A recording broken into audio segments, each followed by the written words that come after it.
Hello again, everybody.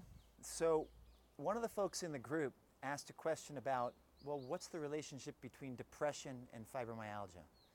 And it's a really rich relationship. There's a lot going on there. And this could be a really long conversation, but I'm going to try to hit the headlines if I can.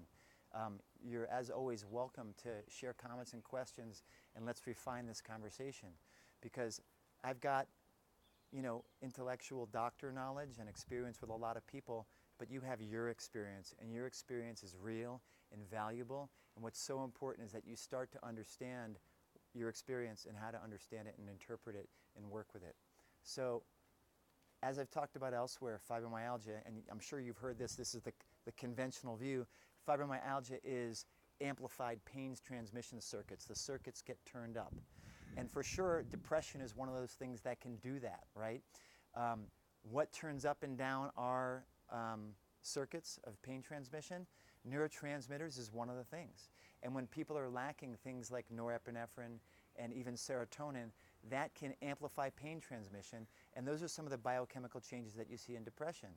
But it gets broader than that, right? Because we're starting to understand now that this whole neurotransmitter hypothesis, because that's all it is about depression, and that's why so many people, it's a hypothesis. You're lacking serotonin, we'll give you a serotonin reuptake inhibitor, your depression will get better.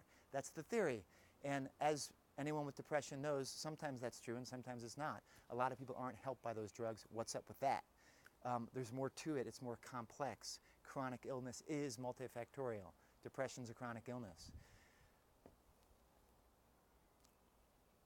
Recent data in the past 5 or 10 years is showing more and more how depression is profoundly connected to inflammation.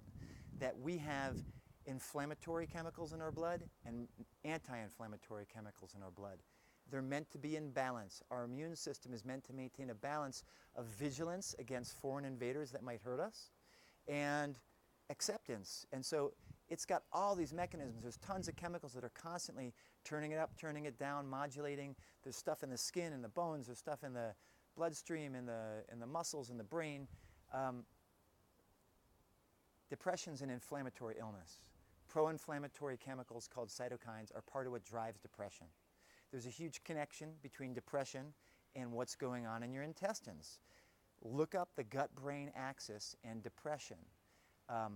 In our gut, we've got a huge biome. It's all the bacteria that live in there that are meant to be symbiotic with us. They're meant to be our friends, that we carry them around, and they are partly involved in digestion and metabolism with us. It's a co-creation of our life that happens with our biome. When the biome gets altered, which can happen for a lot of reasons, depression, stress, anxiety, trauma can alter the biome. And when the biome is altered, in turn, it shifts all sorts of chemical production that can have an impact on things like depression and inflammation.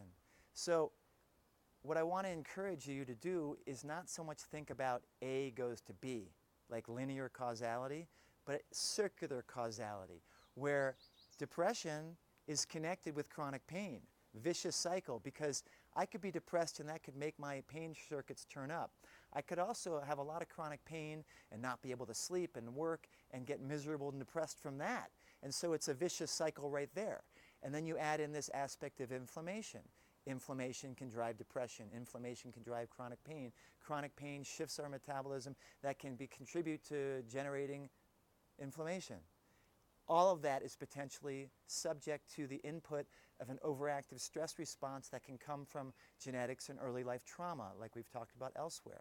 So there's a bunch of variables here that are all involved in creating this reality called fibromyalgia. You don't have to be depressed, but depression can contribute to it. You don't have to get depressed from fibromyalgia, but some people do. And the issue is not so much like what's right and wrong, but what's the reality? What's my situation? Where am I right now and what do I have to work with? I have patients with fibro who have been depressed and anxious, and using antidepressants for a little while really helped them a lot. I've had other people who said, look, I don't want those drugs. My depression is not that bad. Let's work on other stuff. And they worked on diet and they worked on exercise.